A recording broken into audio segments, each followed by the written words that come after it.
যে আপনারা নিজেরা বলবেন যে একজন পুরুষ মানুষ কোন অবস্থায় একটা নারীকে বোরখা এবং জায়নামাজ গিফট করে?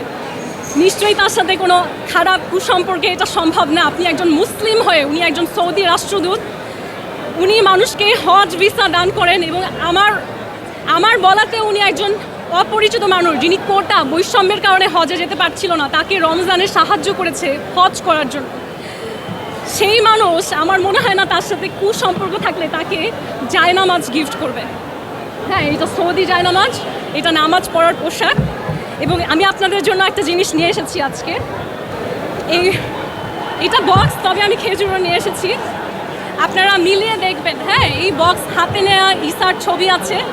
তিনি বিএনপিকে এবং বাংলাদেশের গুরুত্বপূর্ণ মানুষদেরকে এই উপহার দিয়েছেন, সৌদি বাদশার খেজুর।